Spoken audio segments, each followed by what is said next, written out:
Hello and welcome to a new episode of I Can Do. I am Benjamin Lee. Always excited to be able to talk to you and to have another fantastic guest on the show. Today we have Keeon Taylor on the show. Really looking forward to hearing more about his story, his journey in the fitness, and him helping us to be the best person that we can be with our health. And so, Keeon, welcome to the show. Thanks for having me, Benjamin. Yeah. Now we were talking a little bit before, but tell the audience what part of the world are you in? All right, so I'm from the beautiful Caribbean island of Trinidad, and Tobago is the southernmost island. Nice, very nice. Yeah. So this is awesome, man. I love having people and meeting people from all around the world. And Keon, I know you're big into fitness, and I started with fitness and exercise, I guess, at a young age. But I'm curious for you, when did you really get started into exercise and fitness? All right, so let's go to where all it started before I let you know where I got started in fitness. So in the Caribbean, we play a lot of sports. I grew up playing football. Well, we call it football. Americans call it soccer. Right. So So that's what I grew up playing. And as I started getting a little taller, started playing basketball. So I'd have played in school, recreational. I would have played in community like leagues that they had. So it's a lot of fun.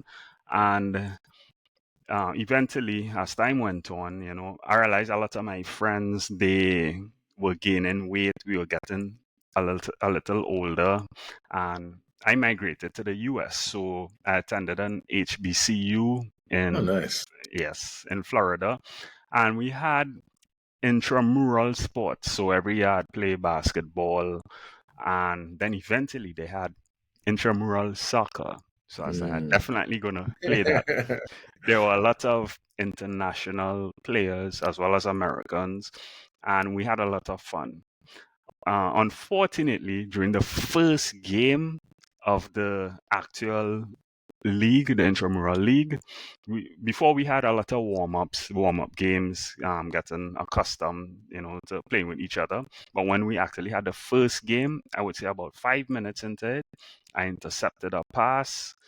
I realized my body was in an awkward position. No one was on me, and as I planted my foot, I heard a pop, and I felt something in my knee and a sharp pain. I was on the ground.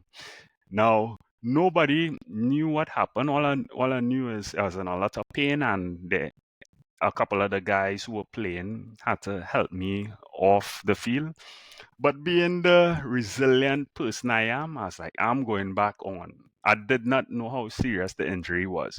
So I went back on. My knee was swollen like a big balloon, very painful, but um, deciding to play through this pain, and I got a pass. When I went to kick it, I felt like my knee came out. What's going on here? I was like, okay, sub me. I'm good. I'm good. I sat down. Eventually, MRIs, all that stuff, tore my ACL. And I would say, yes, I would have started my fitness journey then and there, but I was Mm. doing bits of it even leading up to that point. Playing football, enjoy doing the push-ups. If someone scored a goal, your team had to do push-ups. The fitness, the whole exercise Hmm. routine. So anyhow, I realized that, I spoke to a doctor, and he's like, you could live with this, you could manage it. Initially, I wanted to get surgery, but I knew have to go through rehab, would have to get support, and I really didn't have any family where I was. I was kind of on my own. Yes, I had friends, but friends could only do so much. He said, no, you could manage it. And I said, okay, let's manage it. And I started getting more into the gym, doing exercises, building up the muscle, doing everything that was needed to be done. And I remember working out at a Planet Fitness, and Hmm. these two guys were like, I was doing burpees. It's like, we don't know what you're doing, but we're going to do it. We want to follow you. And yeah, people would ask me, what I was doing, what type of routine. Friends wanted me to they were recommending me, and I was like, okay, what's really going on here? And that, was when I really started to head more towards the fitness direction, and I became certified. And I would say that is when I would have started getting the injury, becoming consistent with exercising, and people seeing what I was doing, being inspired, Hmm. asking me to help them, then Hmm. becoming certified. So that is when I would say I got started. Nice. How old were you then when you had the knee injury? I tore my ACL when I was 25 years. Okay. Yeah. No, what was the name of the school that you Uh, attended? I attended Bethune-Cookman University. Nice, nice, very nice. So, did you major like in kinesiology, or was this just something totally different? Something totally different. So I majored a Bachelor of Science in accounting, majored in Yeah. accounting. Okay. Totally different, yeah. Yeah. Well, one of the things that stands out to me, Keon, is, how people were able to see your transformation, the changes that you were making. I think that's something really important, how people were just kind of attracted to you. Hey, he's doing something right. I can see it. Let me get some help from you. And I think that says a lot with, there's so many people out there and there's always somebody out there to give tips and advice. But when you're actually living it and people can see it, that makes all the difference. So you're 25, fast forward. When did you end up getting officially certified? And that would be is that for personal training? Is that correct? Or being a certified trainer? Yes, it'd be for personal training, to become a personal trainer. Hmm. So maybe I would say about 6 years after I decided to get certified. Nice. Yeah, that's awesome. So you've been training other people. Tell us about that. What are some of the services that you have, and then I want to dive into an approach that you want to share with us as well. All right, so I initially started off doing group fitness because during my period also in the US, I would have connected with a group fitness trainer. We actually became pretty good friends. And the whole group training, it really intrigued me. It's really interesting. It had this community with it. So naturally, when I came back to Trinidad, I never went to work in a gym like most traditional trainers would do. I formed a group and I did everything I needed to do to grow the group, and I did group fitness. It was a lot of fun. Um, Being able to help people, being able to see them support and encourage each other. And when one person goes missing and then they come back, everyone was like, "Where were you? Where have you been?" Hmm. That kind of accountability. Hmm. And I would have a few personal clients here and there. So I would have utilized a community center, made an arrangement with them to utilize it. And I would have personal clients come in at certain times, and I would do the group training like much later on in the evening. Yeah, nice. Yeah. F- As we get into fitness, there's one other thing I want to talk a little bit about, and that's with nutrition. I love to get your thoughts now that you're training people and things like that. What's your philosophy with, um, there's so many different diets out there. Maybe even you may have some thoughts on just the idea of dieting itself, but what's your philosophy with, I guess, just eating? And by that, I mean, we were talking a little bit when before the podcast on a platform, and you had mentioned Bill Phillips, and you saw that I was able to speak at one of his camps, and I've always liked his philosophy of protein and carbs, healthy fats each meal. There's a lot of different things that are out there today. I'm curious, what are your thoughts? What are things that you're I would say nutrition, firstly, would depend on a person's goal. Now, the majority of the people who come to me, their goal is to lose weight. So I look at how your current lifestyle is and what changes can you make. And you make these changes gradually, because now there are a ton of diets out there. There are different things you can do: low carb, intermittent fasting, uh, all these different type of diets, and they each have their place. But I would say you look at your lifestyle and look and see where you can make changes.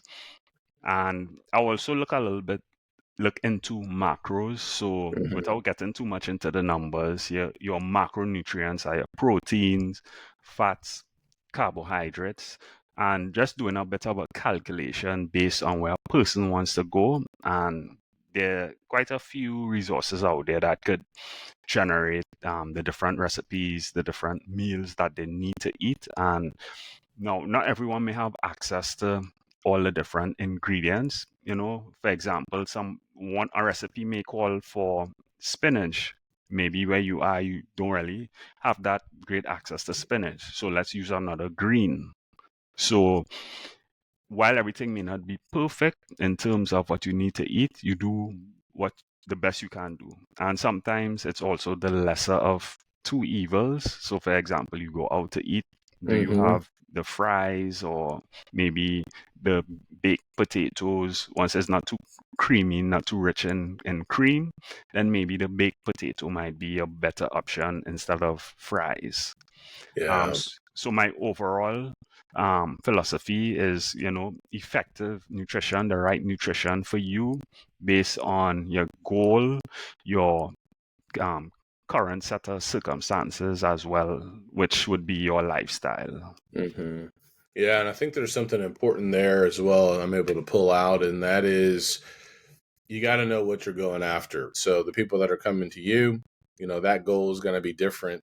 And maybe even too, making sure that we don't have so many different goals that we're not actually focused on the main goal. Well, I want to lose weight, I want to get stronger, which you can still do, but having on 3, 4, 5 different things all at once. There's a running coach. Her name is Jessie. She was on the podcast last year, and just thinking about one of the things she said too. She was saying, she helps people like with half marathons and marathons, and she was saying, she doesn't take clients who are looking to lose weight. And I thought that was interesting because it's hard to run a long distance, if you're trying to do it for speed and you're trying to do that as well. So I thought that was really good. So, really taking away what is it that we actually want. And then from there, being able to measure. I've started playing around a little bit more too, Keon. You were talking about macros. I was talking to a buddy of mine at the congregation where I attend, and Correct. he was saying somebody else. He's in his 50s. I'm in my mid 40s now. So the body is changing. Things are not always going to Mhm. stay the same. But he was talking about how somebody was saying, you got to keep the protein high, and he threw out the number 200 grams a day, for guys who are a little bit older and things like that. I will say, my protein intake has definitely decreased. So I've been experimenting with that this week, and I feel like I can tell a difference. Maybe it's placebo, but just ramping up the protein just by keeping track of it. And, I think it's helping me to stay a little bit more full. And it's Correct. actually been fun. It's been fun doing that because I just haven't done it, in a long time. So I think there's something to that with measuring the macros. Do you have any tips or recommendations or like an app or anything like that that someone who's listening who says, well, where do I even get started, measuring these things? What might be a step or a place or a location where they can go? All right. So there's a website, Eat This Much, and there's also the MyFitnessPal. Those are the two resources that I use. Awesome. All right. Eat This Much and MyFitnessPal. Okay, fantastic. So you have or want to talk a little bit about a 5 simple step approach to making the right decisions. So I think this is something really good. Decisions, especially daily decisions, like what James Clear talks about in Atomic Habits, the daily decisions. So, what are these 5 simple decisions, to taking the right actions that can help us with the 5 simple steps of doing that? Right. So it all starts with your mind. So your mindset, which is having a positive attitude, being resilient in the face of circumstances, in the face of obstacles and challenges. That's the number one. Not taking away from the others, which I would talk about. But if you don't have that mindset where, okay, I say I'm going to do this, but along the way, these things come up. Am I now going to focus on these things and let them derail me from my goal, or am I going to continue going in the direction where I want to go? So having the right mindset is the most important. And I used to follow, well, still follow some of the videos, the late Kobe Bryant from the Lakers. Um, in terms of interviews he would do, and it's amazing to me. He had this resilient mindset in terms of the goal. I remember in an interview, he did really well. They were moving on, and he told a reporter the job's not done yet. Mm-hmm. So it's like having that resilient mindset that you're going to go after this thing regardless. For example, if you miss, let's say you miss a whole week of exercise, are you going to throw your hands up in the air and tell yourself, I just can't do this, or are you going to start again the next week? Maybe you just go for 2 days. Maybe your lifestyle, the way you're living, may not be ideal for 5 days a week of exercise. Maybe it's just two. So once you get your mindset right, all the details will come afterwards. All the details that have to be worked out will come. The second thing is nutrition. You need to prioritize nutrition if you're on a weight loss journey, even if you're trying to gain weight. Nutrition is key. And I heard, I think it's Sean Stevenson on one of his podcasts, the Model Health Show. He talked about nutrition being, or what you eat, food is information that you feed your body, Mm. information to feed your body to make certain actions, to take certain actions, to do certain things. So effective nutrition means you're eating the right way based on the goal you want to achieve. So if your goal is, you trying to lose weight quickly, maybe you might need to eat so many carbs, or you focus on more quality carbs versus, a lot of processed foods, which really wouldn't get you going in the right direction.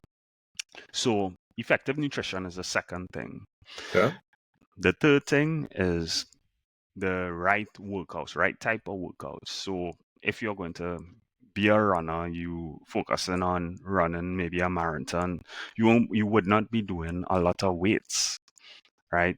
Now weights has its place, but if you're going to be a runner, then you need to do a lot of that thing that you want to become good at. You focus on running. Um, if your goal is to look a certain way, sculpt, tone, you like that fit look, then you're definitely going to have to focus on weights.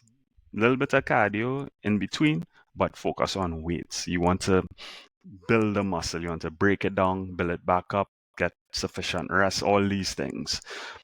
So those are the first three major components. Then the next component, a lot of people, they don't really look at is reward. So if you're doing all this work, um, you you want to feel rewarded. It could be external, internal. So internally, I'm doing this work. I see a friend I haven't seen in a while, and they say, "Wow, you look really great." How does that make you feel? All the hard work you've been putting in, you're now getting a reward. A dress or pants that wasn't fitting very well, when you decide, you know what, hey, I've been working out, I've been doing what I need to do. No, I'm losing the weight. Let's see how this fits. The moment of truth, you put it on and it fits well. Another reward. And you could reward yourself. External would be buying new clothes, maybe going out to eat, those type of things. Because maybe you've been doing a lot of meal prep, and you know what, you tell yourself, hey, let me go out to eat. Let me go out to eat with a friend or with my husband or with my wife. I, Mm-hmm. I deserve this reward. Um, the fifth component, I would have mentioned it earlier, community. So with group Mm. training, community could be in the form of many different things. So Okay. community could be, as I mentioned before, group fitness training, you physically train. Community could be online. So you could be part of a Facebook group community, and everyone is encouraging and inspiring each other. And then there's some people who pop up over and over, and you feel comfortable engaging with them. And when they say something, everyone in the group listens. You're inspired by that person, or maybe you may be an inspiration in that group. So, community is so important. You also get to ask questions. So, you might find you're taking long to lose weight, and you post a question in a group, and you get a range of answers, and one or two resonate with you, and you decide, I'm going to act on that. And then the next time you realize you're losing the weight. And Mm-hmm. community could also be in the form of online talks with a group. It's a group of people moving in the same direction. When you're discouraged and you're hearing the success story of someone, you're inspired to go again, or you're able to, hey, this is challenging. I struggled to meal prep because I was very busy and tired. And then you hear the story of someone who was busy and tired with an even more challenging story than you, and they were able to overcome. And Mm-hmm. it's like, wow, I need to do what he did. So now you're pushed a little more to accomplish your goals instead of just allowing circumstances to get the better of you. So Yeah. just to recap those 5 steps: mindset, Okay. nutrition, the right exercise, reward, and the fifth one, community. Nice. Okay, so let me ask a couple of questions. With clientele that you've had, out of those five, mindset, nutrition, workouts, reward, and community, what's been the most challenging for people to implement? Mindset, having Mm. the right mindset, because people will tell you, I don't know what to eat, or, well, if you keep saying you don't know what to eat or eating is too hard, you are already starting from a defeated standpoint. Mm-hmm. Maybe just change what you say. Maybe you can say, eating was a little challenging this week, but I plan on eating at least 2 good meals this week and working out in the gym at least 3 times. Even if it's just you go to the gym for 20 minutes, at least you're doing something. But that defeated mindset, once you tell yourself you can't, then everything else becomes harder. Yeah. What tips or mental exercises might you be able to share to help people overcome some of the mindset challenges? All right. So first thing is just changing a little bit about the way you think about the situation. Okay. So, for example, a long hard day at work, you come home, you're tired, you're not feeling to work out. First thing you want to do is maybe plop down on the couch, put on a television, or maybe you want to just eat some leftovers because I deserve this. I had a hard day, and working out is punishment. But working out isn't punishment. I heard someone saying when you exercise, it helps you get more energy, and it's it helps you to feel better about yourself. So yes, you're tired. If you could just push past that tiredness, and instead of when you come home going straight to the couch, come home, get your exercise shoes, put it next to you, and tell yourself, I'm going to put this on. You could take a little breather, maybe set a timer in the next 5 minutes. I'm going to put my exercise shoes. So these are actually actionable things that you can do. If you Mm-hmm. if you know you're feeling tired and you're not going to feel to work out, When you come home, put on a timer and take a seat, relax, and put your shoes right next to you or your Mm, exercise clothes. When that timer goes off, just tell yourself, I'm going to get up, change, and go to the gym. Or if you work out at home, maybe YouTube videos, I'm going to work out. yeah, I love that. I love that, especially with the timer. One of the challenges I've had, Keon, in the past has been with the reward system. So I love hearing that you're talking about rewards, this idea of celebrating. I use the Full Focus Planner by Michael Hyatt. I've been using that, I think, for the last 6 years. That's really helped me, just like with my day to day schedule. In his planner, he talks about, writing out some wins. And there's another book called The Gap and the Gain by Dan Sullivan and Dr. Benjamin Hardy. And they talk about that too, right? Always measure backwards with respect to wins. My challenge at times, and maybe other people who are listening can relate to this, with respect to the reward, is sometimes we give ourselves a reward that actually can sabotage the results. So, you do well for a week and then you go out and you eat something big or something fatty or, something with a ton of sugar. Um, how do we navigate that? What tips or recommendations, as we seek to reward ourselves, that we do it in a way that will not set us back, but continue to propel us, if that makes sense? Understood. So, all right. So I would say like food is, some people say, we say it here in the Caribbean. I'm not too sure if it's an international thing. Some people say food is life, right? Mm. Some people, they boastfully say they love to eat, and they'll ask people like they'll throw out a poll on social media, what am I known for? And it have people doing various things, and one person is eating, and a whole host of the comments are eating. So now you have someone who they're on the right track, and their goal, they've got certain goals, and they can't let these things sabotage their goals.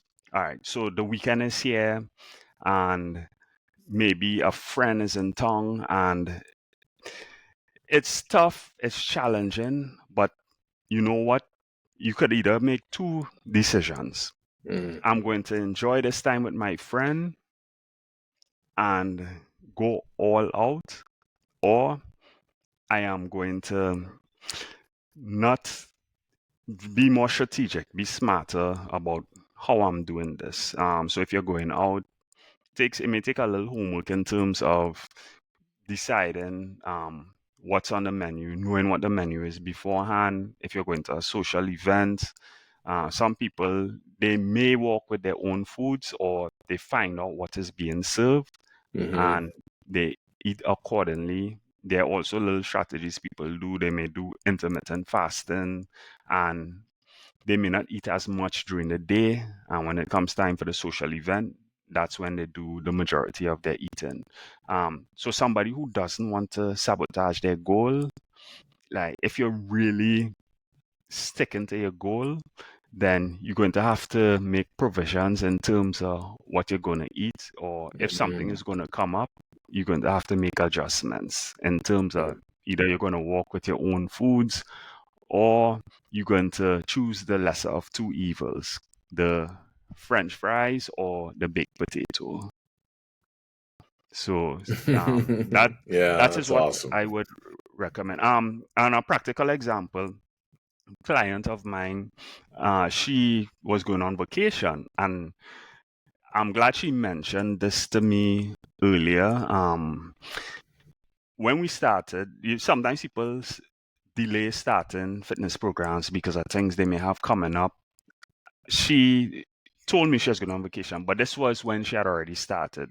And based on where she was going and what type of foods they would have around there, we made a game plan in terms of how she would go about navigating this vacation. Because this would have been a period of time that could have sabotaged everything that she was doing. So, based on where she was going, we made a game plan in terms of what she could do. But I also told her to make sure and enjoy the vacation, because this is a journey. and sometimes you may not get it right all the time, but make sure you enjoy the vacation. You would have certain choices. When Hmm. these choices arise, if you want to stay in line with what you're doing, then you make this choice. If you make this other choice, then things are going to go haywire and you're going to kind of have to be starting yourself back up from scratch when you come back.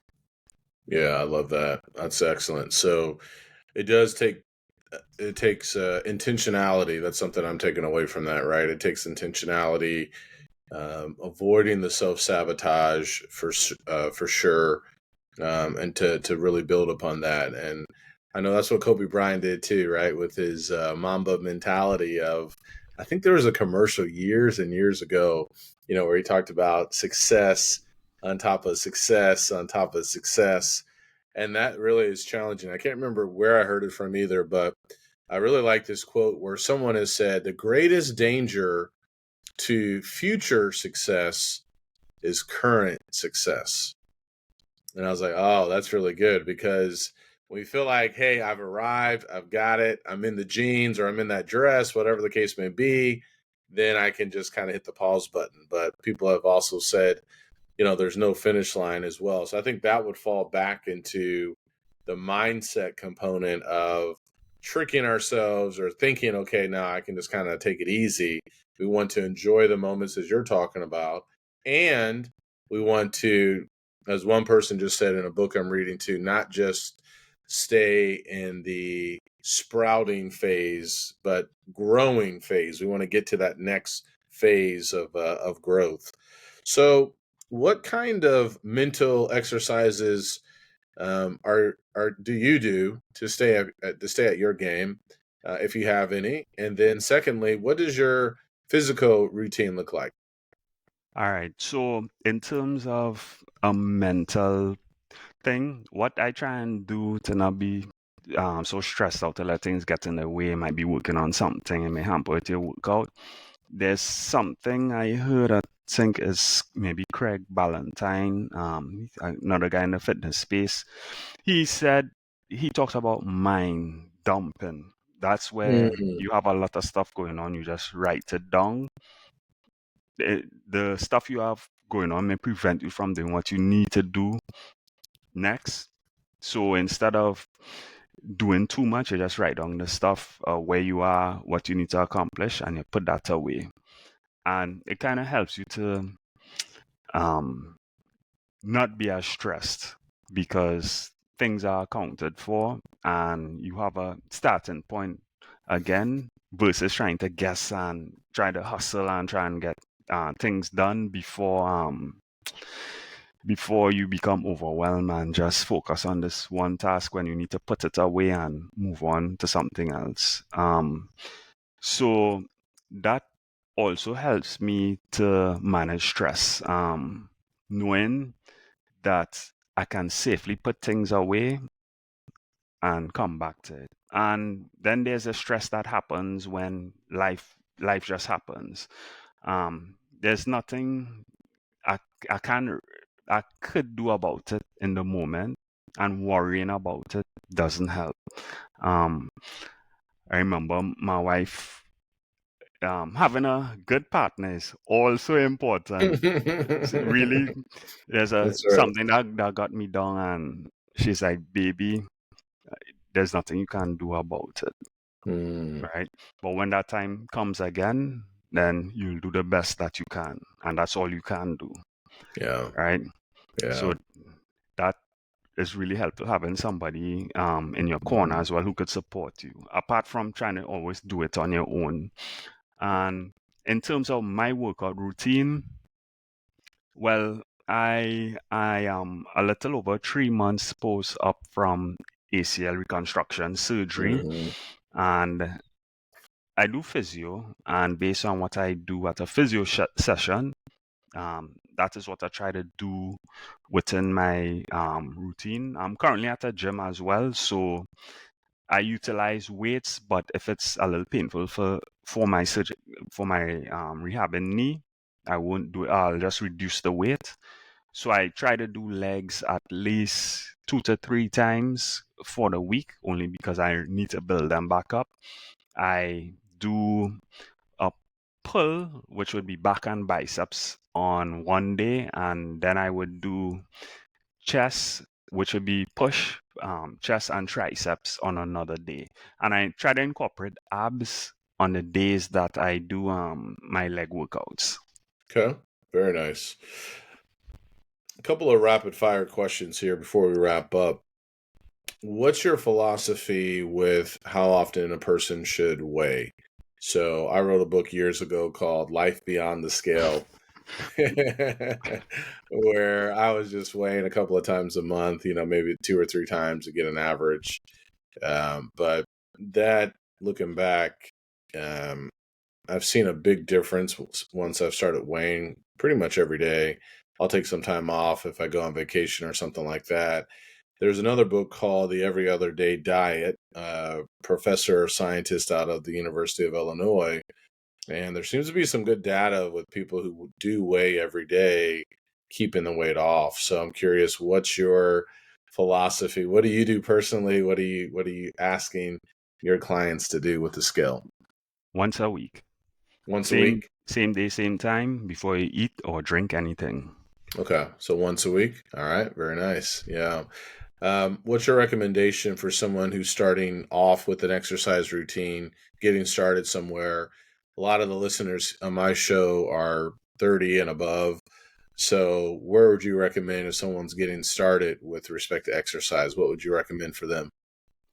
I would say they need to start where they currently are. If you haven't exercised in however for a long time or you're not accustomed exercising, trying to do 5 days a week might not be realistic for you. So they'll have to start where they currently are versus just trying to do everything all at once. So instead of 5 days a week, maybe go for 3 days a week. And as you get better, you develop. If it's in your schedule, then maybe you can do 5 days a week and do what you can consistently do at all times. What are your thoughts with cheat meals, cheat days, free days, however you want to call them? Bill Phillips had them in that book, Body for Life, years ago. I was on Instagram. I started following you, then I canceled my Instagram account. So I'm off all social media. I don't plan on going back. But I know The Rock, for example, would make these videos of his pancakes or cinnamon rolls. Are you pro free days or against free days or cheat days, however you describe them? I am all for, I wouldn't say cheat days, I would say treat days. Treat days. Okay, tell But us why. Why it why should not cheat day versus treat day? because it seems like you're doing something wrong, but it Okay. shouldn't be like you're doing this wrong thing. Yes, you have your goals, but once your treat days falls within your goals, then it's earned. But some people get to the point where they don't really need any treat days. They just eat consistently well. But most people, society hasn't gotten to the point where everything is geared towards this person wants to eat healthy. Yes, we'll help them. Right? There are too many treats, too many things out there for somebody to be so focused. But I am all for it. Nice. Nice. Tell us a little bit about your podcast. All right, so Supreme Holistic Fitness Podcast, where I had to transform individuals using a changed mindset, good nutrition, and effective exercise. Okay. Awesome. Um, Final thought for the audience, Keon. So I know you're a great love for fitness. You've given us a lot of great tips. Final thought that you want the audience to remember. All right, so final thought. You have one body. God gave you one body. Take care of it. Recently came back when I was at the hospital for surgery. I saw so many people, a lot of elderly people with all types of ailments. If you take care of yourself now, when you get older, you would have less to worry about from a physical standpoint. If you haven't been taking care of yourself and you've already gotten a little older, you can start today and you'll be fine. Yeah, well said. Keeon, I appreciate you so much. Thank you so much for being on the show. Thanks for having me, Benjamin. You're welcome.